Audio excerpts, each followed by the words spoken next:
Olá a todos, bem-vindos a mais um episódio do Vlogcast Pessoas e Talento, o podcast do IRH e da RH Magazine. Eu sou a Cristina Martins de Barros, fundadora do IRH e diretora editorial da RH Magazine. Este é o nosso ponto de encontro quinzenal para falar dos temas mais pertinentes e interessantes para quem trabalha ou estuda ou simplesmente gosta das temáticas de gestão de pessoas. Desde já, deixo o meu convite para se juntar à nossa comunidade no LinkedIn, no Facebook, no Instagram, em todas as plataformas e também para se assinar no Spotify ou na sua plataforma de podcast preferido, para não perder nenhum episódio. Este episódio é o primeiro de 2025 e teremos um formato um bocadinho diferente, pois em cada episódio vamos abordar um tema diferente do anterior. Vamos falar de recrutamento, de tendências de remuneração, de muitas coisas diferentes em cada episódio. Hoje o nosso episódio será dedicado à formação profissional e as novas competências. E tenho comigo para abordar este tema a Margarida Segar, diretora do ISQ Academy. Boa tarde, Margarida. Olá, boa tarde, Cristina. Muito obrigada por ter vindo aqui a este primeiro episódio de 2025. É um prazer estar aqui contigo. Temos aqui muitos temas para abordar, muitas coisas para falar. Mas primeiro ia contextualizar um bocadinho esta nossa conversa. Saiu há pouco o relatório do Fundo Económico Internacional, o Future of Jobs, e que nos diz coisas um bocadinho assustadoras. 170 milhões de novos empregos irão, à partida, ser criados nos próximos anos. 92 milhões vão desaparecer, o que nos dá aqui uma margem de 78 milhões de novos postos de trabalho a nível mundial. Em Portugal temos também aqui algumas estatísticas que nos dizem que 44% das competências atuais sofrerão mudanças significativas até 2030, que é já amanhã. E um estudo da nova SBE para a CIP diz que vão desaparecer em Portugal cerca de 1 milhão de empregos, mas também se vão criar à partida, tenho aqui os meus apontamentos, à volta de entre 600 mil a 1 milhão. Ou seja, estamos aqui à frente de um mercado muito, muito dinâmico, muitas alterações profundas, nós estamos a vivê-las todos os dias. O que é que isto vai impactar nas competências? Como é que tu estás a ver estas transformações? Impacta muito nas competências, impacta muito nas organizações e impacta muito também nas nossas competências que são úteis para o nosso dia-a-dia, para a nossa vida pessoal e familiar e social. Nós costumamos dizer, Cristina, quando tu olhas para esses números, eu ando há muitos anos com, acho que estes números que saem anualmente do Fórum Económico Mundial são importantes, são a nível mundial. Exato. Cuidado, que em alguns casos nem retratam bem exatamente o que temos na Europa. A Europa ainda é um bocadinho uma bolha, mas em termos de competências, alterações de competências, está com necessidades muito rápidas e emergentes. Porque mas também temos nestes resultados os resultados para Portugal. Muito similares também. E muito Portugal similares. Está na cauda da Europa do que é upskilling e formação dos colaboradores. Sim, exatamente. Com muita pena, não. Com muita pena, não, sim, exato. Continua a estar. Temos metas muito ambiciosas relativamente a garantir que temos os trabalhadores, a força ativa, em um processo de lifelong learning de mais de 60%. Chegaríamos aos 80% e estamos muito aquém disso. Agora, voltando à questão das competências, nós aqui na Europa ainda temos um fator acelerador maior, porque temos muita alteração legislativa que exige mudança empresarial de práticas, sobretudo com impacto quer a nível ambiental, quer a nível das alterações climáticas, quer a nível digital. E, portanto, tudo isto acelera muito mais a necessidade de competências e olharmos para as competências, não do que precisamos hoje, porque temos na nossa empresa ou no nosso território, na nossa região, este skill gap, mas olharmos para as competências de forma prospectiva, já preditiva, trabalhar dados seriamente, e às vezes estes dados, estes relatórios são muito importantes, são alarmantes, mas não são suficientes. Nós temos de trabalhar dados na nossa empresa, na nossa região, olhar para outros estudos, olhar para o que nos trazem os técnicos, os peritos, os engenheiros, os juristas, do terreno, e trabalhar isto numa perspectiva prospectiva e já numa lógica preditiva, não é? Não é andarmos atrás do incêndio e a comatar skill gaps. E o que é que tu achas que as empresas devem fazer então? Fazer como é que se faz essa prospecção se nós sabemos que, já não sei qual é a percentagem, nem interessa, mas muitas das profissões dos próximos anos nem sequer existem atualmente, portanto as pessoas, os jovens não estão a estudar isso na universidade se nós não sabemos por onde vamos, basicamente. Como é que numa empresa podemos trabalhar isso, essas competências para o futuro? Pronto. E tocaste em duas palavras que são absolutamente essenciais. Uma coisa são profissões e outra coisa são competências. E nós, de facto, eu sou a apologista disso, eu trabalho há uns anos como advisor na Comissão Europeia e também por isso me dediquei assim a umas causas, pro bono, por isso é que estou na Associação Europeia para a Formação, por isso é que estou no grupo de trabalho da iLevel, porque acredito. Primeiro, sou believer, e porque acho que temos que nos juntar, e as vozes portuguesas têm que lá estar. Não podemos ter só a Europa, sempre que a Europa Central a pensar, e porque estamos a falar de formação, de vez em quando vem a Escandinávia. E, portanto, tenho estado nisto há muitos anos. Aliás, eu trabalhei no Estado, no Instituto de Formação de Emprego e Formação Profissional, no Ministério do Trabalho, durante muitos anos, e já na altura estava muito ligada a Bruxelas. E eu acho que cada vez mais nós devemos falar de profissões numa lógica de formação inicial e de qualificação.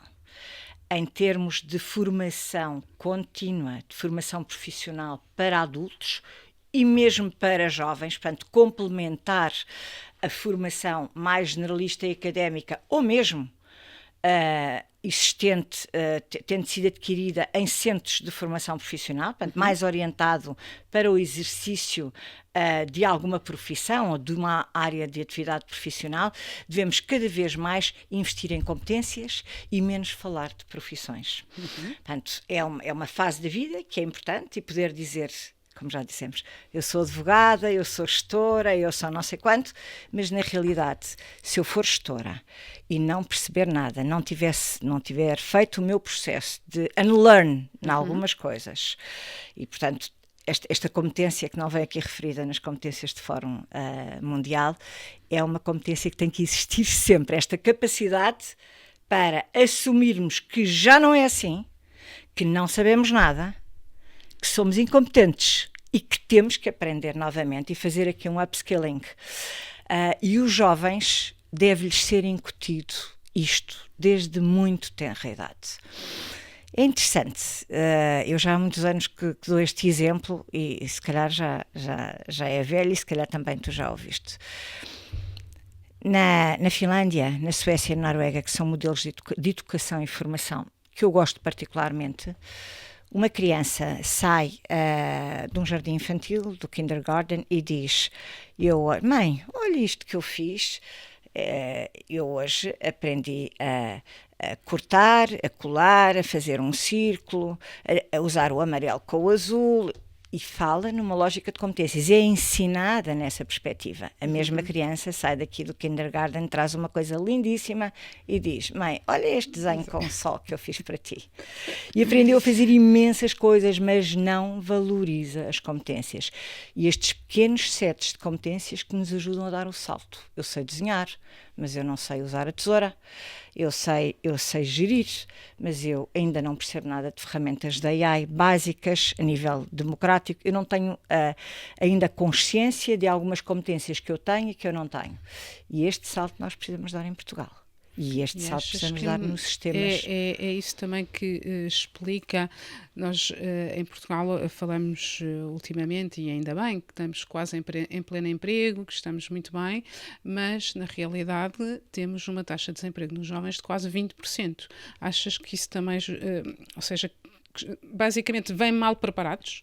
os jovens ou estão preparados para profissões que nós não precisamos. Há aqui um gap entre as necessidades e o que os jovens sabem fazer ao sair da formação que tiverem, porque não é só a universidade, certo? Também. Várias respostas que foste dando também. Eu diria que é mais que isso. Nós temos, sim, por um lado há um mismatch, portanto há uma discrepância entre o que é necessário nas empresas e o que os jovens aprenderam nas universidades. E muitas vezes há aqui competências específicas que são valorizadas no recrutamento e que os jovens não as têm ou, se têm, não as sabem valorizar, que também acontece. Cuidado que nós, quando falamos de desemprego jovem, falamos principalmente de NEETs, ou seja, de jovens que não estão nem no emprego, nem a estudar.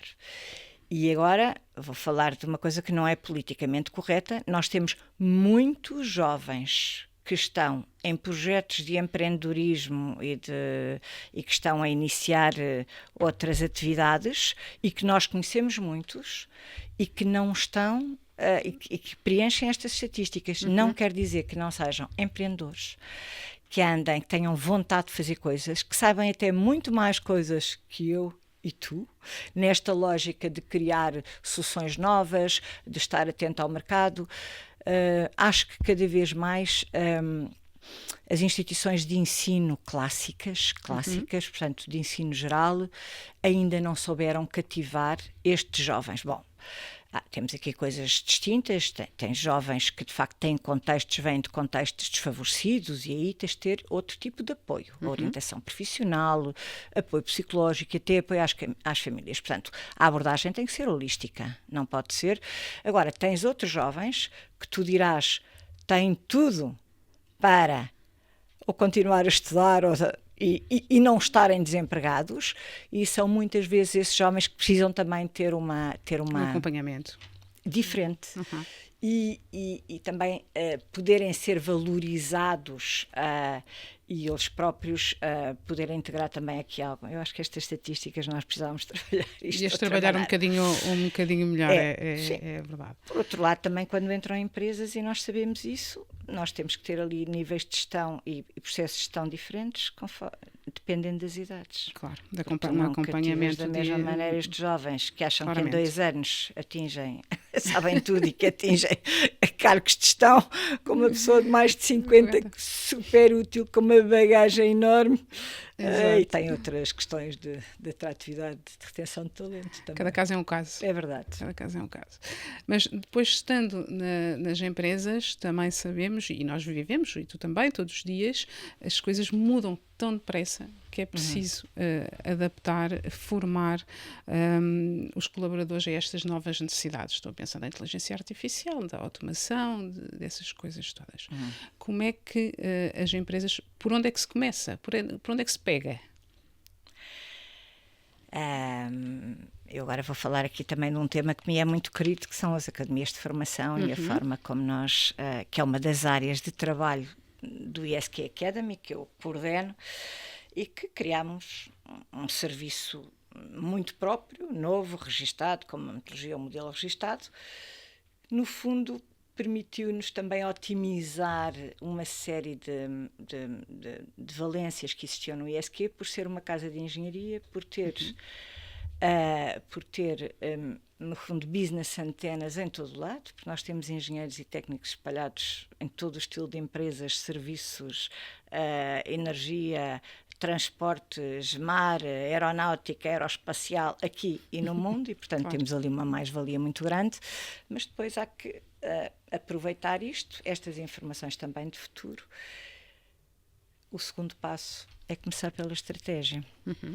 Não se trabalham competências, pode-se trabalhar a nível micro, competências individuais, mas se não trabalhares a nível meso e a nível macro, começando pela estratégia, vamos pouco longe. E depois é muito importante trabalhares competências e não cursos. A maioria, nós somos consultores numa data de empresas e ainda hoje, mesmo grandes empresas que estão cotadas na bolsa, que têm reportings ESG, que têm uma solidez de gestão e uma maturidade de gestão, ainda hoje em dia, Pedem um cursinho.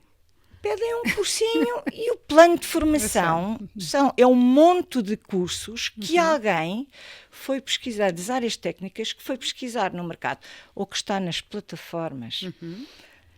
Algumas delas até o ISQ que põe, nós temos a Cornerstone numa data de sítios que também permite isso, ir lá ver quais são os cursos que estão disponíveis de mercado, quanto é que custam, cada pessoa vai lá, junta e faz um plano de formação. Ora, isto não é um plano de formação, isto já foi um plano de formação, isto é interessante saber que este ano temos 80 cursos previstos para 700 trabalhadores, fantástico, e além disso temos as formações todas em 100% e-learning, tipo os LinkedIn da vida, todas estas que todas as empresas hoje têm, grandes, e é bom, porque um dos fatores de retenção e de atratividade da empresa é justamente a escolha, e portanto o facto do trabalhador poder escolher se faz agora este curso de liderança de meia hora ou não sei quanto, mas não é suficiente.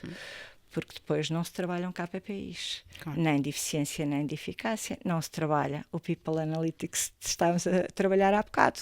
E cada vez mais gerir é isto, é criar estes processos de acordo com a estratégia, em que as competências são absolutamente essenciais, e as competências...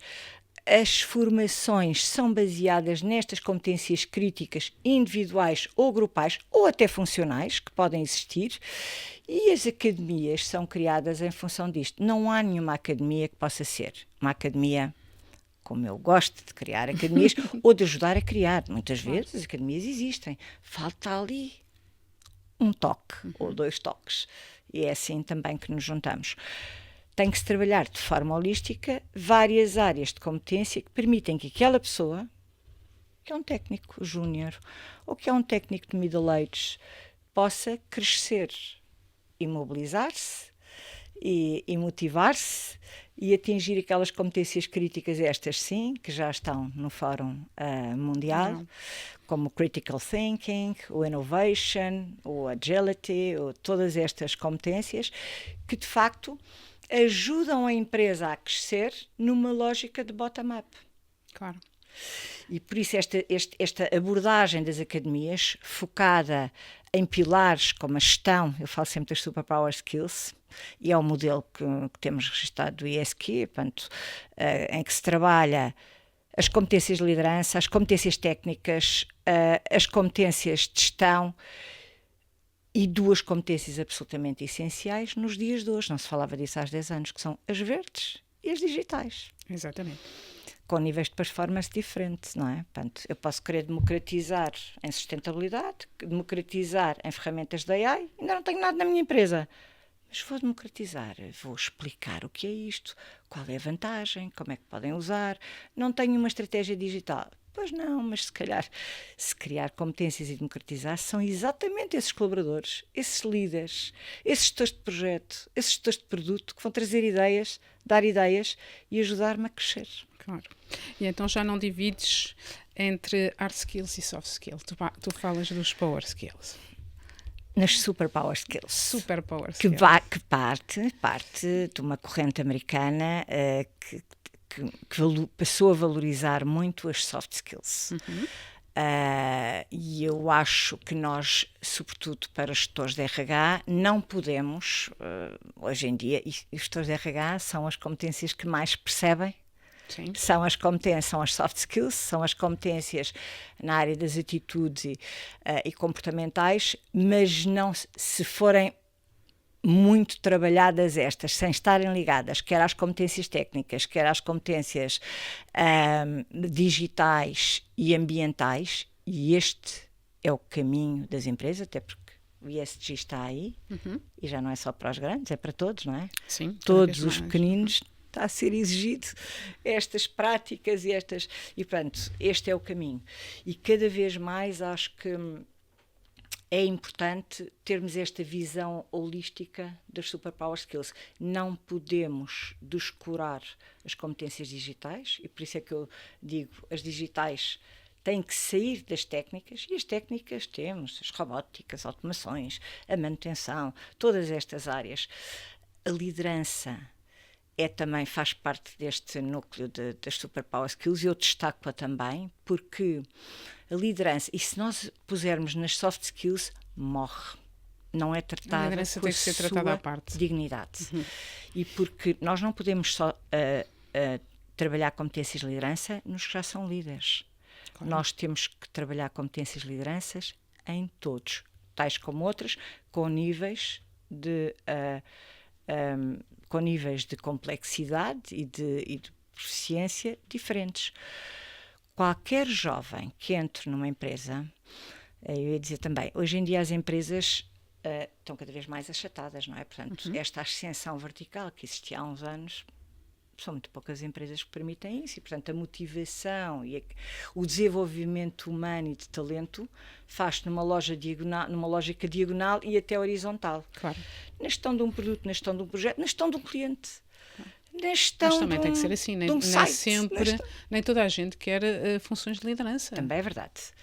Mas as competências de liderança devem existir, como competências digitais e competências verdes, devem existir em funções de não liderança, mesmo em funções que não estão no pipeline de sucessão. Portanto, deviam ser trabalhadas são competências de vida. Exato. São competências também sociais, que têm impacto nisto tudo.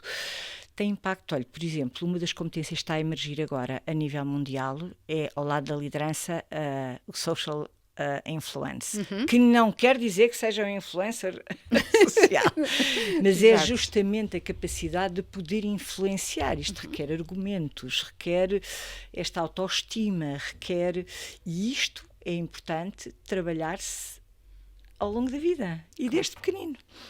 Mas sabemos que perto de 50% dos nossos diretores, CEOs de empresas, chamemos assim, dirigentes, não têm o secundário completo.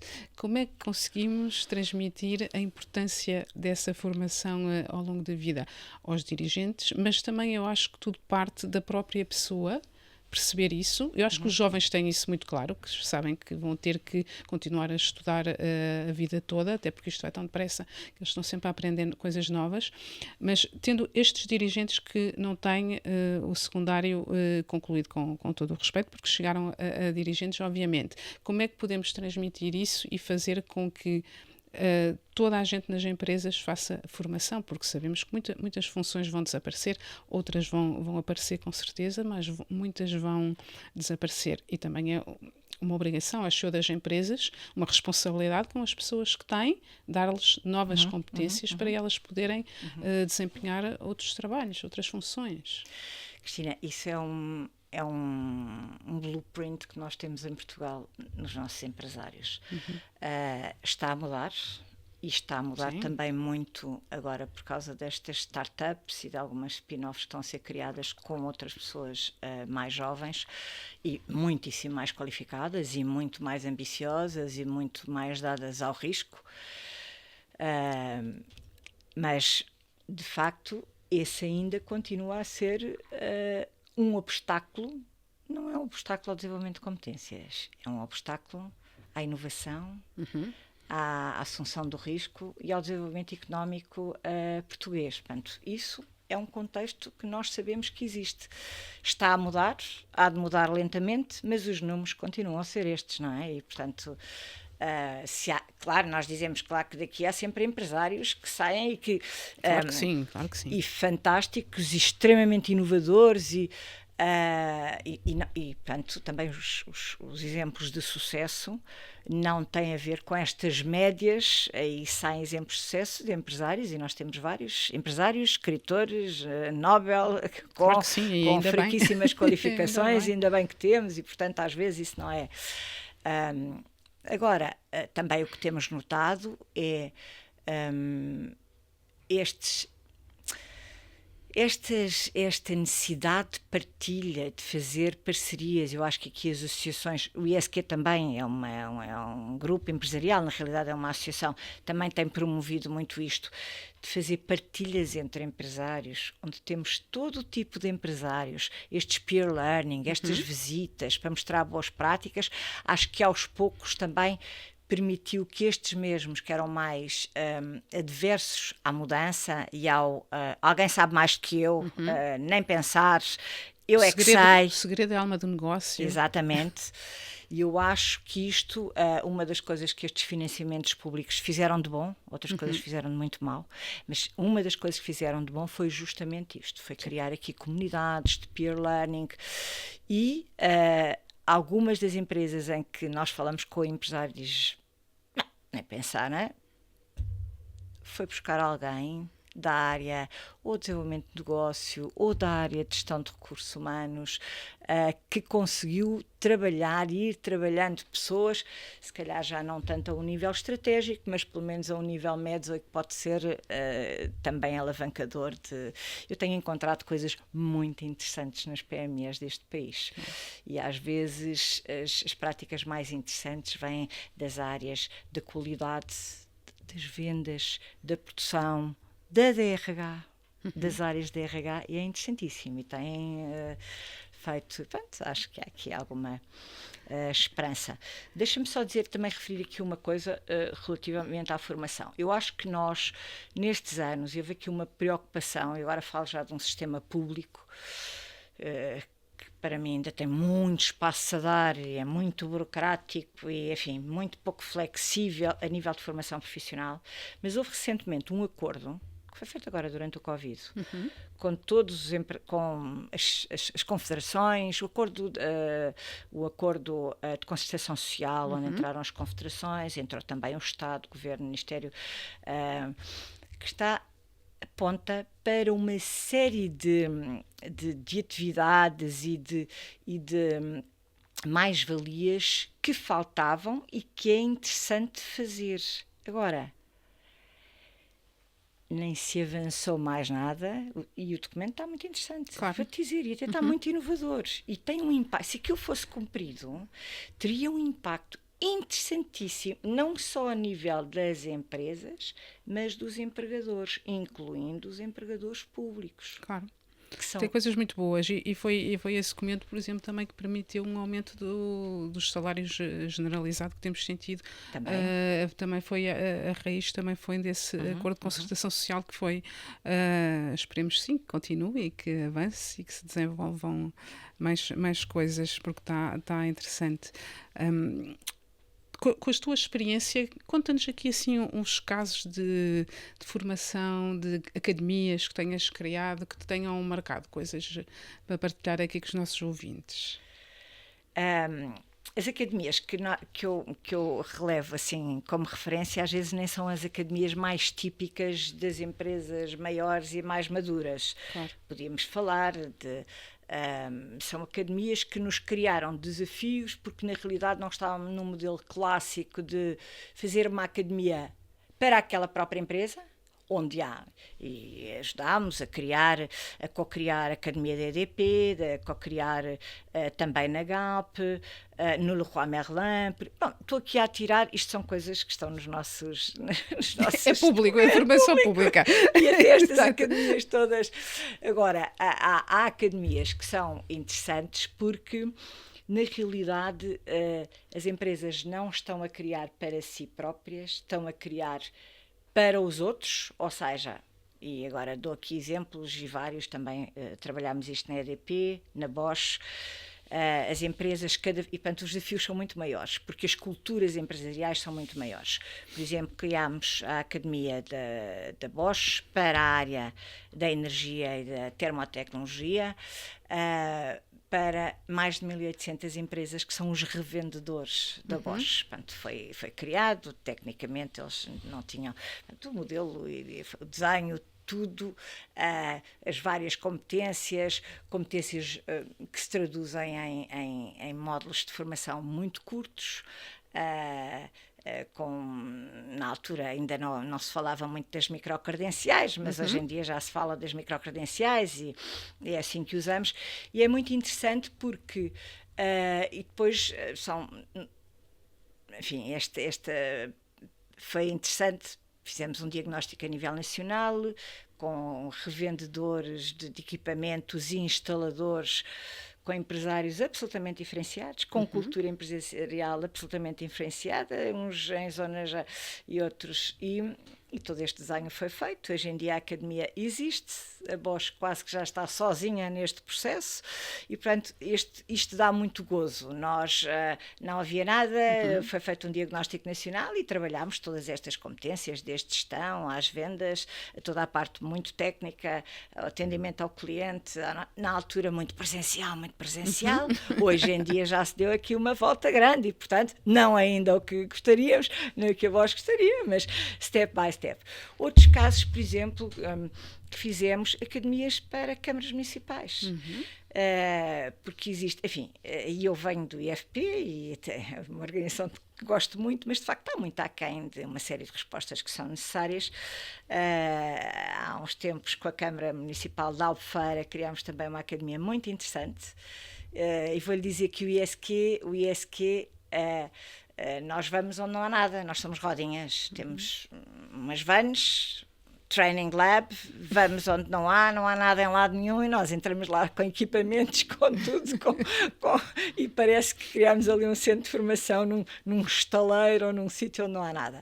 E de facto esta Câmara é muito ambiciosa e muito interessante, e estamos agora a replicar noutras, onde fomos justamente garantir qualificação de imigrantes ou de pessoas pouco qualificadas ou que não tinham diplomas, mas que tinham muita experiência, e conseguimos desenhar muito à medida, juntar empresários e, portanto, temos 100% de empregabilidade ou outros KPIs de... Este tipo de academias dá um gozo enorme a fazer, porque tem outro impacto social também, tem outro impacto económico, que era esta da Bosch, que era... Estou a lembrar-me aqui destas. Depois há outras, a Academia da Sonangol, também a Anglobal, que tentámos... Há aqui outras também interessantes, quando as empresas querem entrar em áreas altamente inovadoras, mas ainda não perceberam bem como, e têm pessoas que foram contratadas há 15 anos e também não sabem como é que... O que é que fazemos com elas? Como é que as pomos? E, de facto, elas vão ser o core disto tudo. Temos é que as trabalhar e que lhes dar estas... criar aqui planos de formação, que às vezes não é formação formal, portanto, é otimizar todos os momentos de aprendizagem, que podem não ser um curso, e, portanto, toda esta abordagem holística faz parte deste conceito de academias. Agora, tem que ser valorizada, tem que existir um diploma, tem que existir uma microcredencial, não é só estar ali, pronto. Isto é importante. E outros nudges que às vezes fazemos, entrega de prémios, a não sei quanto, todas estas coisas que tu sabes muito bem, porque também estás muito ligada a estas áreas. alguma coisa. De fazer festa, quando há motivo para fazer festa. Isso é importante também. Não podemos acabar a nossa conversa sem falar de inteligência artificial. Faltava aqui alguma coisa. Vocês são uma casa de engenheiros, portanto percebem muito aqui de inteligência artificial, mas na nossa parte aqui da formação e dos recursos humanos, como é que pomos toda a gente a saber usar o ChatGPT, o Copilot, ou se pomos ou não, ou seja, o que é que a gente faz? Cristina, nós todos vamos ter que fazer muito e muito mais do que cada um de nós está a fazer. Os dados isso já ajuda. Nisso.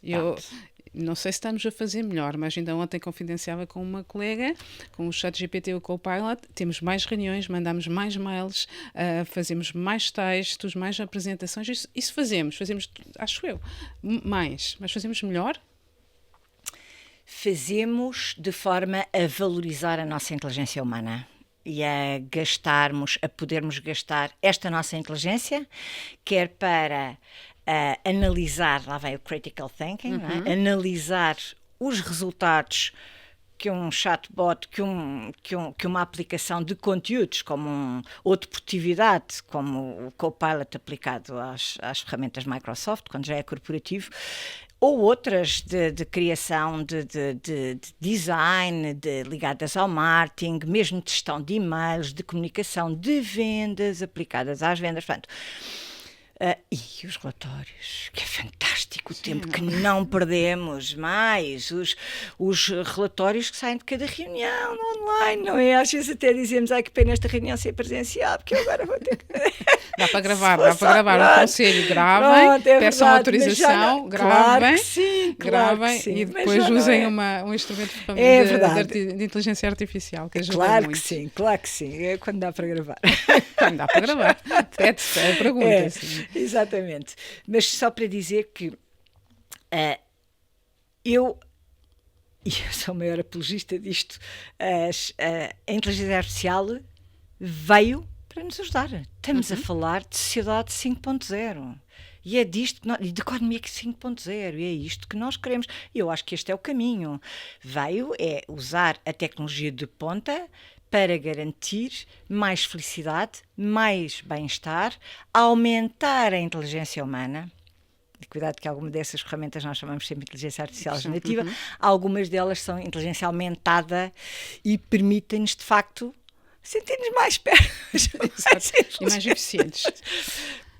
Mas também temos que aprender a tratar dados e temos que perceber que os dados são importantes e, portanto, enfim, uma coisa leva a outra. Agora, se nós, e para sermos mais felizes, podermos usar estas competências de comunicação, de ligar aos clientes, de desenho, um desenho que eu posso ser super ajudada com estas ferramentas, e eu depois em cima daquilo, eu não perdi aquelas horas, nem pus ali uma equipa, não sei quando, em cima daquilo, e tudo isto dá-me tempo para usar as minhas competências muito humanas naquilo que de facto me faz crescer a empresa, faz crescer o negócio, faz crescer a minha ligação com as pessoas. E por isso o AI está cá, veio para ficar. Nós estamos muito atrasados, nós andamos em muitas empresas, nós passamos a vida nas empresas, e, portanto, o AI, eu digo sempre, você tem que pôr, este ano tem que ser o ano do AI. E o AI começa por democratizar. Nós temos que, estas coisas básicas, por forma a garantir que a sua equipa, que tem 10 pessoas, ChatGPT, sim, mas usam o ChatGPT Pro. Já alguém usou aquilo, já alguém criou, então na área de gestão de recursos humanos, já alguém criou um plano estratégico usando matriz, alimentando aquilo com documentos, matriz de desempenho, relatórios de ano anteriores, com os prontos certos, com não sei quanto. Já alguém explorou outras ferramentas para além do Meeting Assistant ou do Copilot para isto. Há uma série de ferramentas para a elaboração de PowerPoints, de relatórios, de otimização de e-mails, os próprios chatbots, que são fantásticos para pôr. É um mundo. Só que se for uma conferência, experimente na próxima, se for uma conferência ou uma sessão ou com uma ferramenta digital e com multimeter ou o que for, e perguntar quem é que usa diariamente, quem é que já usou ferramentas de AI, e quem, tirando estas de telemóvel que nós nem sabemos o que estamos a usar, não é? Claro. Corporativo, e as respostas são mínimas. Mesmo que o gestor, e se tiver uma reunião que o gestor diz, nós temos total consciência que é isto que vamos fazer. É a mesma história com a sustentabilidade.